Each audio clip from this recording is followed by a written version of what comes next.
order the Wednesday, July 2nd, 2025 meeting of the Oregon City Urban Renewal Commission. Call a roll, please. Commissioner Lori Arinello. Hi. Commissioner Denise McGriff. Commissioner Doug Neely. Commissioner Rocky Smith. He's online, but can he hear you? One last step. Commissioner Rocky Smith. Here. Commissioner Adam Marl. Here. Commissioner Scott Wilson is excused tonight. Chair Mike Mitchell. Here. All right, thank you. Do we have any public comments? Okay. Then we will move on to item number 3A, which is Stimson property dedication 10 feet. Mr. Conkle or Mr. Graham? I will yield to my colleague Dana Webb. Oh, I can run with it real quick. The Urban Renewal Agency of Oregon City has directed staff to prepare the property referenced as Stimson property for sale and development. The Urban Renewal Agency entered into a contract with Centerline Concepts Land Surveying to provide surveying and other related services. One of these services was to provide a right-of-way dedication exhibit with legal description. This request is to proceed with the dedication of a portion of the Stimson property to the City of Oregon City for use in the Washington Street Improvement Project. So when we've discussed this in the past, we felt that it would be cleaner to have the right-of-way dedication that we've identified as part of our transportation system plan, as well as the sidewalk improvement plan project that we're implementing, to get the dedication now rather than sell the property and then have to exact the right-of-way dedication as part of a site plan design review or whatever land use permit came in. So we've had the survey work done, legal documents have been drawn up. So we're requesting the Urban Renewal's authorization to move forward with that process. If the Urban Renewal Commission approves it, we'll then be taking it to City Commission to accept the dedication. Second. Okay, any discussion on the motion? Pretty straightforward. Okay. Yeah, call a roll, please. Commissioner Lori Arinello. Aye. Commissioner Denise McGriff. Aye. Commissioner Doug Neely. Yes. Commissioner Rocky Smith. Aye. Commissioner Adam Marl. Aye. And Chair Mike Mitchell. Aye. Motion passes. Thank you. Okay, item 3B, personal services agreement with Aquatic Insight for Clackamette Cove water quality analysis, phase 2. Okay, so thank you. So tonight we're asking for approval to award the contract and authorize to execute the personal service agreement with Aquatic Insight in the amount of $188,800 for the resources and technical expertise required to complete the Cove water quality assessment, phase 2. The Cove, as you're well aware, has experienced cyanobacteria algae blooms in the past, but little water quality data is available. Potential sources of chemical constituents to the Cove include stormwater runoff, historical contamination, and the Clackamette River itself. The goal of this program is to evaluate the current conditions in the Cove, develop alternatives, and provide recommendations proving water quality conditions to support recreational use and aesthetic qualities in future development of the Cove property. Aquatic's Insight was contracted for 1 year to collect data from the 2024 through 2025. However, a second year of monitoring data is recommended and required to more accurately assess conditions and address concerns related to seasonal blue-green algae blooms that could impact recreational habitat use of the Cove. Habitat Insight will complete the data review from previous collection and synthesis and refine the water quality monitoring plan using the results from the 24-25 sampling to guide continued data collection. At the end of the full 2 years of monitoring data combined with the modeling, the data will support final development of the alternative evaluation to improve water quality and reduce the risk of harmful cyanobacterial blooms that could impact recreation.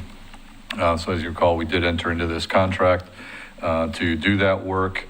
A couple things. One, some of the, I think, that was our first year of any type of water quality data within the Cove. We did not have a bloom last summer within the Cove. So really, I think when we originally talked about this, there was always going to be that potential that, you really do need data collection over longer than a year or a summer to really start to identify what might be impacting the Cove. And then the other component of this, as you're well aware, the charter limits the ability of the Urban Renewal Agency to enter into contracts for more than 1 year. So once we hit that 1 year mark on the pre-existing contract, we had to stop all work, go back out, for another RFP process to bring on a consultant. In this case, it will be the same consultant as the recommendation, moving forward with data sampling and then completing the work on recommendations based on those findings. Okay, thank you. Questions? Commissioner Neely? I wanted to ask if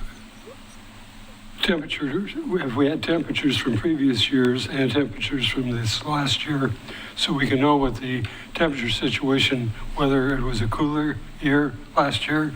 It probably wasn't, but I don't know whether the water temperature was. So you're asking if we have historical water temperature data? Right. I'd have to talk with the consultant and see what kind of information they have, and we can get back to you on that. I don't know that off the top of my head. Okay. Yes? I think this is, we had actually asked for this to be brought back and extend this, not extend, but create a new contract. It's the information that we need, and we did receive some correspondence, and I hope this answers Mr. Herman's questions, because he's asking about what we're doing and where we're going. So this is going to take care of that when we get all the information. And I would move that we approve the personal services agreement with Aquatic Insight for Clackamette Cove Water Quality Analysis Phase 2. Second. Okay. Is there any discussion on the motion? No? Okay. Call the roll, please. Commissioner Lori Arinello. Aye. Commissioner Denise McGriff. Aye. Commissioner Doug Neely. Aye. Commissioner Rocky Smith. Aye. Commissioner Adam Morrow. Aye. And Chair Mike Mitchell. Aye. Motion passes. Thank you. Okay, on to item number C, Clackamette Cove Development. Who's up for that one? I think I. Commissioner Arnella, you want to take this one, or you want me to Sure. take a shot at it? I You want can to tag take it. team? All right. Let me just flip to the appropriate page. So we were asked and floating some ideas for the vision for the Cove a couple weeks ago. I had some time to step away from the table and really put some thought into it.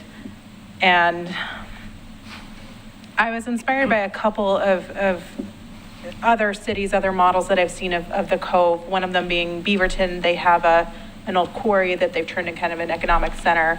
I've also seen other examples of amphitheaters that really create the space for city performances. Parks and Recreation has dog parks. So I put together kind of some goals of what I foresee the Cove being or could be. I see it as an opportunity for us to deliver a high visible, high impact improvement that align with the Urban Renewal Commission. I see it as a very popular, right now, informal gathering space for swimming, paddleboarding, kayaking, pet walking, and family recreation. And I think with some proper investment, we could really curate a community-first destination that balances both ecological preservation as well as recreation, access, and economic development. And I think this project could be a very, very tangible step forward in the urban renewal's goal to make a marketable investment in our community and to reach some milestones. I think we can create a really magnificent sense of place with boardwalks, parks, a promenade, places to host farmers markets or community events, outdoor performances. I think we have the space to include very, very aesthetic landscaping and public art, trail system that connects from the Cove to McLaughlin Boulevard and the bike paths. I see an opportunity for possibly adding some restroom, shower, rinse-off facilities where people getting out of the Cove could rinse off, as well as adding park shelters with splash pads, play equipment, making it a family-centered destination. And then finally, adding safe boardwalks that provide access down to the water. Right now, like I said, it's a very informal use. People have to kind of crawl down gently to the water to be able to use it. So I think with proper investment, we could really turn this into an area that attracts activity and really formalizes the use and makes good use of the space. And we have the space to do it. It's just whether or not we have the investment. Commissioner Neely? I always looked at it as a recreational opportunity itself. Before there was a cyanobacterial problem there several years ago.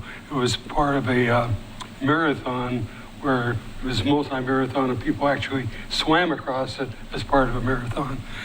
I noticed here in Mr. Nacita had expressed interest in solar panels. I think they'd probably be inconsistent with any in-water use of the Cove if we put them out there, unless you were able to really separate it from any in-water activities that would be there. But I don't have any problem with looking at that as a piece of the possible use of the Cove, maybe even on the outer area where you have that, I'll call it a rock peninsula that separates the river from the Cove itself, whether solar panels could be instituted on land or something there. But I do think solar panels would be an obstacle for in-water recreational use. Go ahead. I was interested in all of my vast amounts of paper I have at home. I did not have a copy of the proposal that was approved by the Planning Commission, those many years ago, of what the amphitheater was going to look like. And I didn't know whether we could visit that at a future meeting, because I know you don't have it handy. But I would like to see that again, because I thought it was a great concept. And I don't know if you ever saw it. Mm-mm. But yeah, there's a plan for that particular area. So that would be something that I would like this commission to take a quick look at. And because again, it's still, in my opinion, it's still very viable. I think, the one thing that's always concerned me, about the particular Cove area is that we have a federal designation of the floodplain, and we want to try to minimize any cut and fill because it would be fairly extensive. And I don't even know what the cost would be, but, I'm sure it's in the millions. So anything that we would want to look at, we'd want to be judicious in where access would be so we could minimize that sort of expense.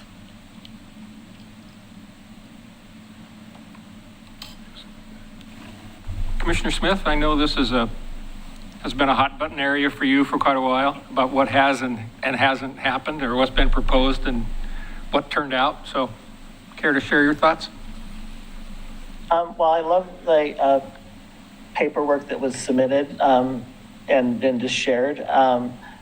I guess the question is, what would be the balance of either housing or other development on the site, or if this is a shift from that?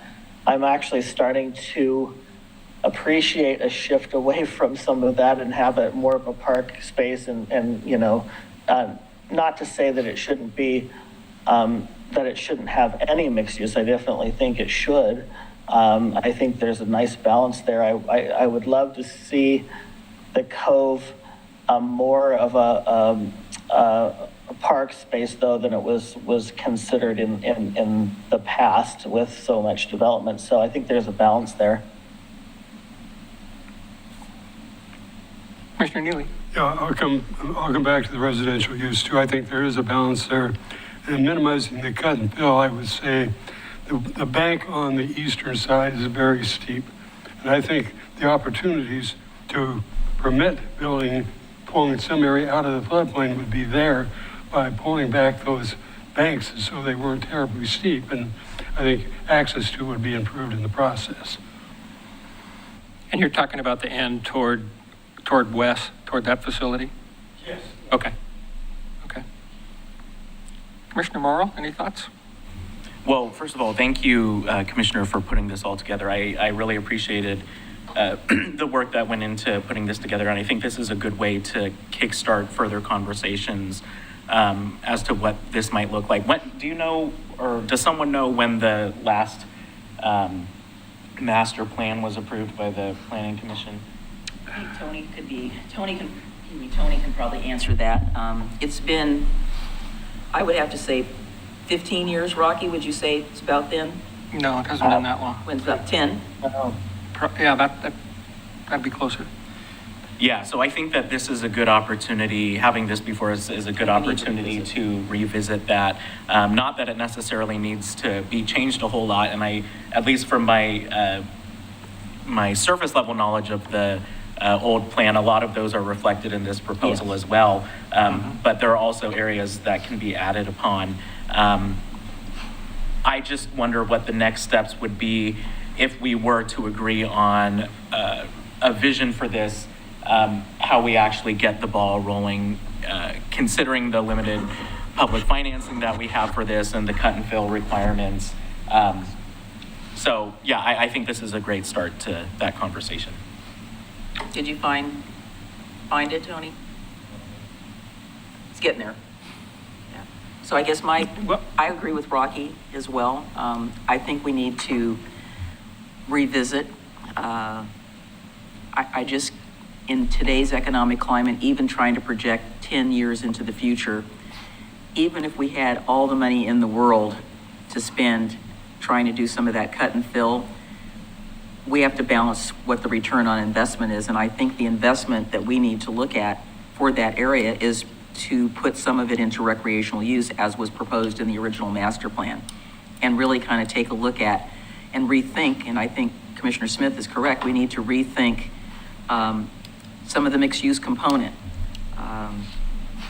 As I recall from those previous hearings, we were going to try to get the amphitheater part done first, and simultaneously it was going to occur with some of the mixed-use development. Well, that did not happen, but I think that's still viable for us to go back and look at the park component of that, because I think it provides an opportunity for us to even take what's been proposed and kind of see how, I think they're very closely aligned is what my recollection is of it.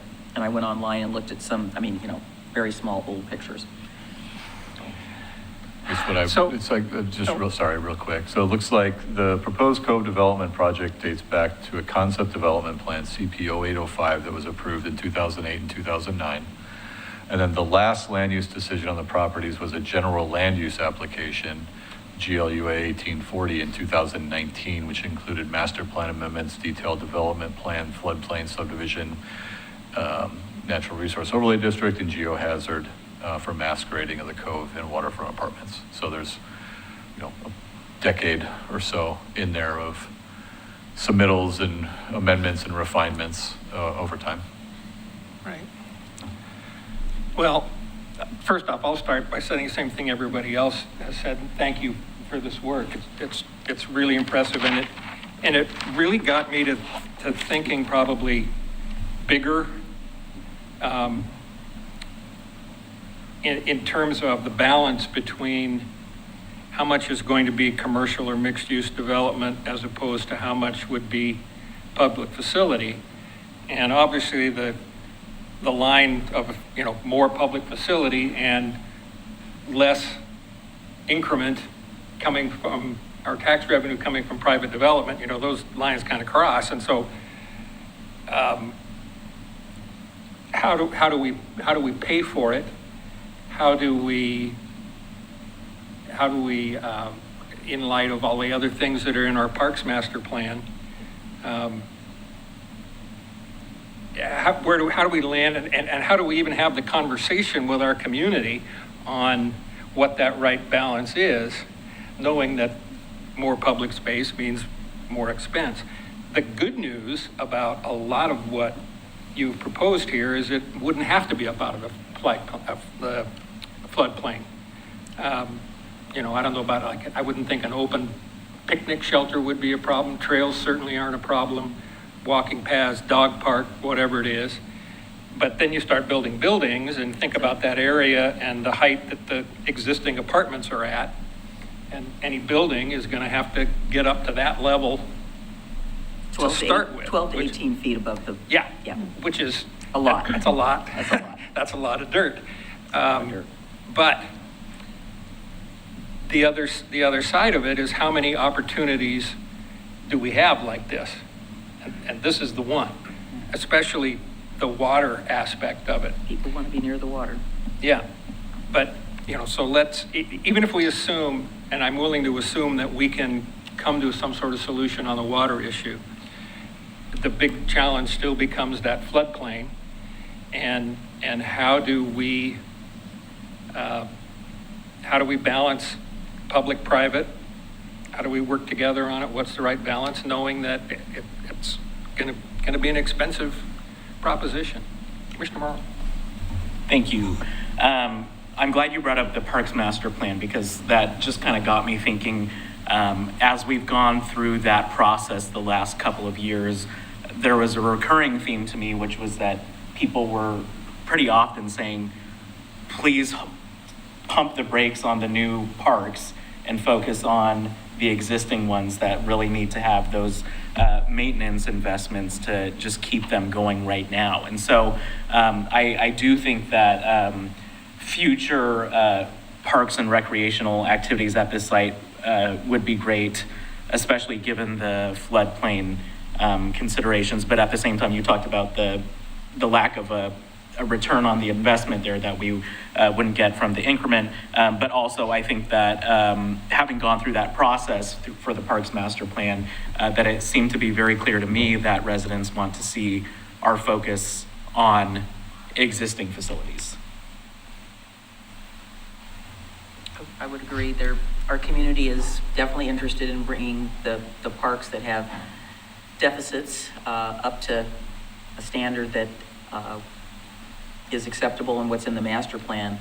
And I think there's probably a way that we can, I'm not saying fund, but there's a way that we can go down a path where we look at both options.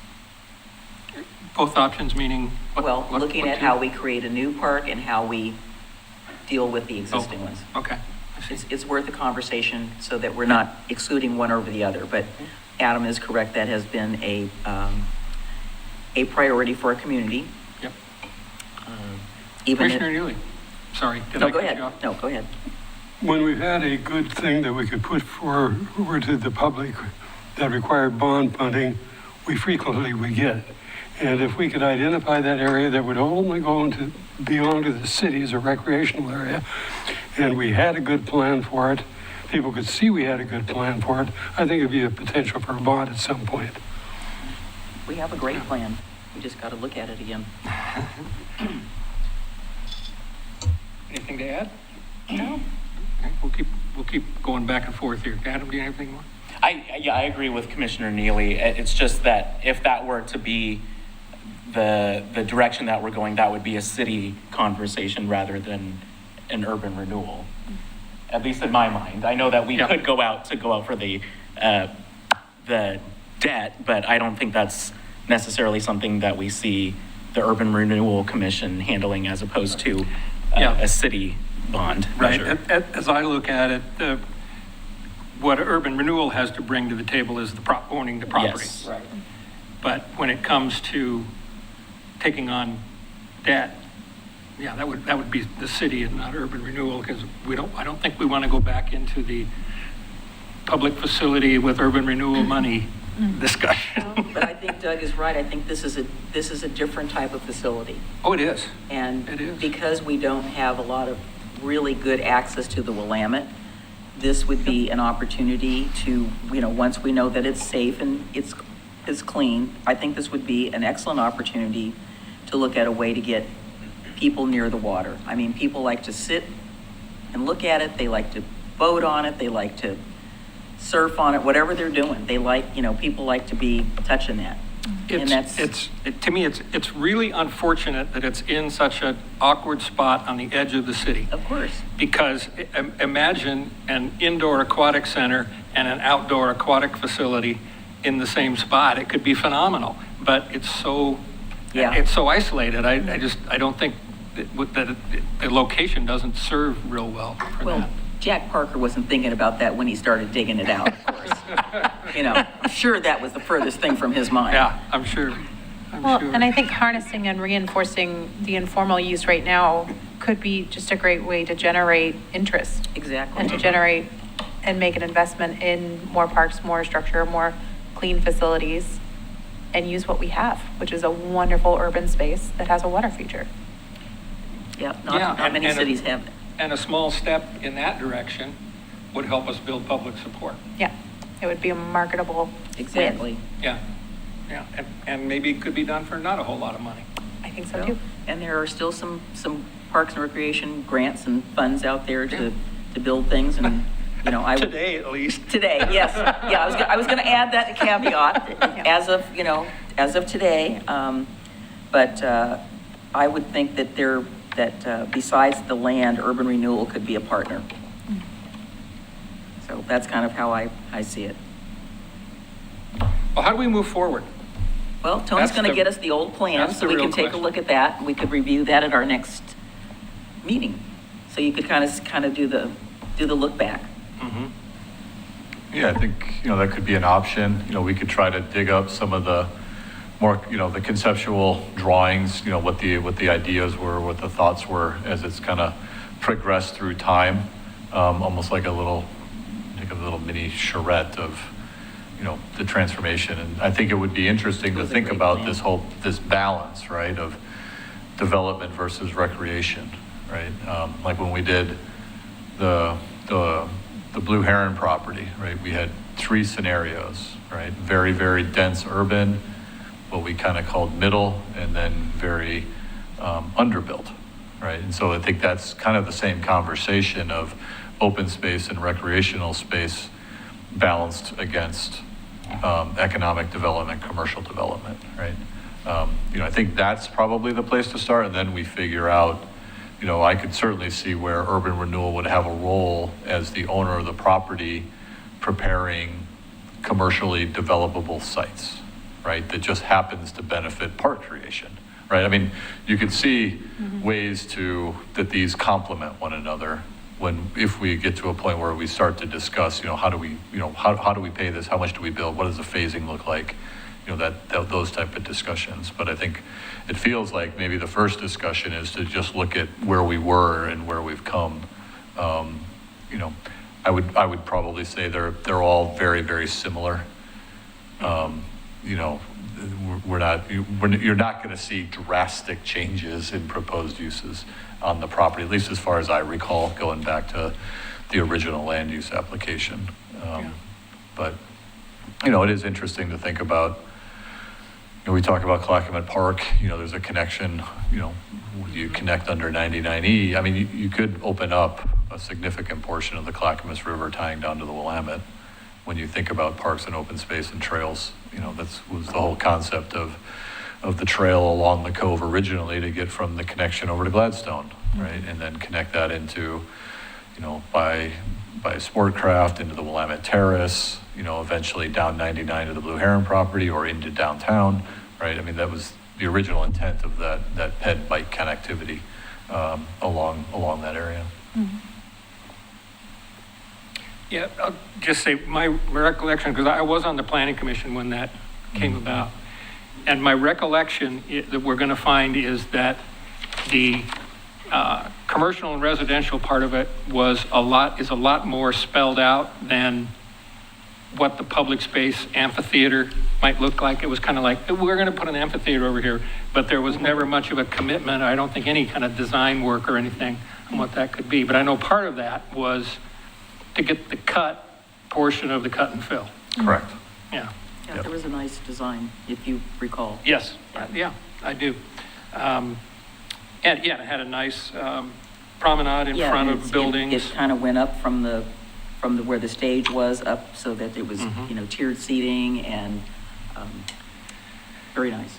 Okay, so you're going to pull together the information that you can. I'm thinking of like board, you know, like we'll try and find the site, boards. like essentially what they presented back then. Yeah. Or blow them up maybe, just so maybe it's more of an informal, like maybe we just look at these things and just kind of talk about them. I don't know, that's what I was kind of coming to mind with. Yeah, But that's unless the exactly commission what I had has in some of the mind. different Yeah. idea of what That they'd like sounds to Just spend so their time people on. can, because not everybody was around when we were doing Commissioner it. Morrow?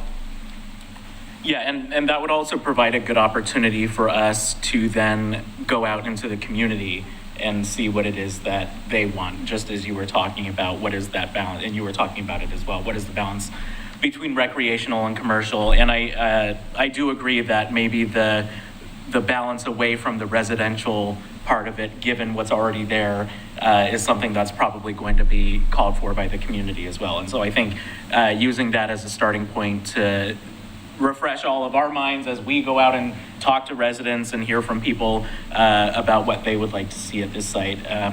is something that I would be looking forward to.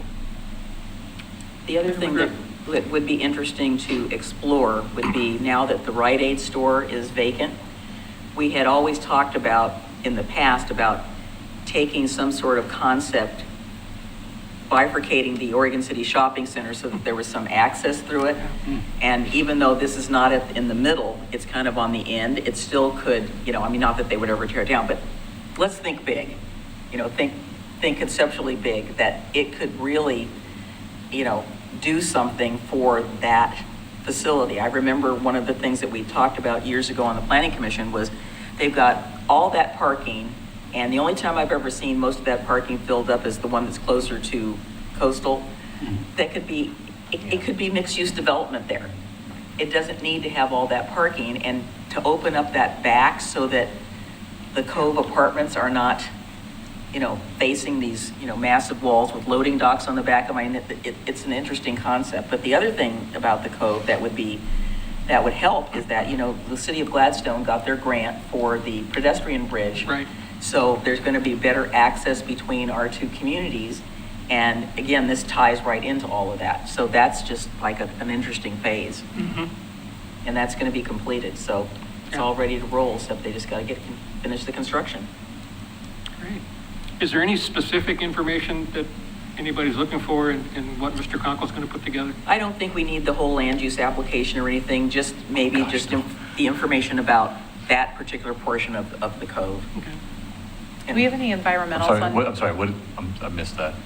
Just what you already said. Okay, I thought. Okay. No, this is nothing new. I was just Okay, agreeing all with right. you. Okay, thanks. Yeah, I was just agreeing with you that what you were saying is pulling up some of the conceptual plans. Okay. Because like Without I going said, too far into the weeds on Yeah, we don't wanna the get into the actual weeds. land use Okay. No. stuff. Yeah. I want weeds, I want environmentals if you have them. I'm just curious. Do we have any environmentals on any of the sites? just on the development part, but not on the park I'd have part. to go back and look. Okay, if we have Just them.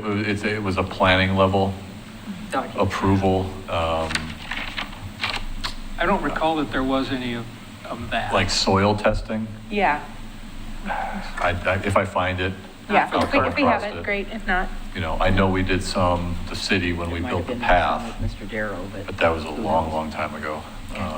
I know because we had some cleanup we had to do. okay. When they've had to do some for the development of the Cove Apartments, but it's not in that section. I know there was nothing over on that other side. There weren't any environmental work or anything. Yes, they had to do it for the Cove Apartments. Right, but not for, yeah. Yeah, so if I find it, Yeah. it's not ringing a bell, but there could be stuff there I just didn't know about. Commissioner Neely, you may, or either you or Mayor McGriff may have an idea on the answer to this, but how close does the landfill part over there get to the shore? Because it's under Agnes Avenue, right? Yes. Does it get closer? Anybody? So, yeah. I think it's undefined on that side. Yeah. Oh, They did okay. some dumping over there. Yeah, But- so just south of Water Environmental Services, the big lot that was there that they had the big mound on for years of dirt, essentially they were capping that, so they did find garbage in there.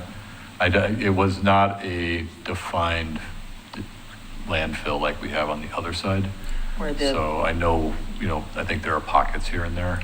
I have not heard about any on the urban renewal property, but I don't think we've done extensive where the soil samples the big along there. mound was, if you go, I don't know what direction that is, when you go towards Main Street Extension, there was the St. Agnes Baby Home there, and there also were the CV Hop Yards, so that was farmed. So I doubt that they would have been farming there with garbage underneath it.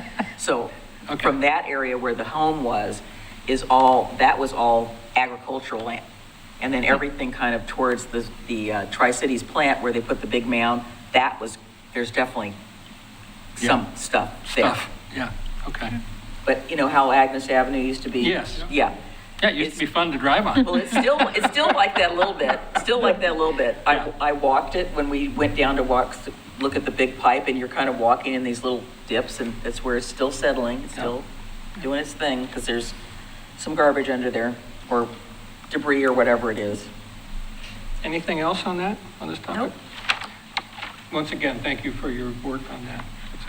That's a great start for it. I think, speaking for everybody, it kind of made us all think a little bigger than maybe we were. Commissioner Smith, anything you want to add before we move on? No, sounds good. I just thought maybe you'd seen it. That's why you came up with some of that No. concept, so. Inspired.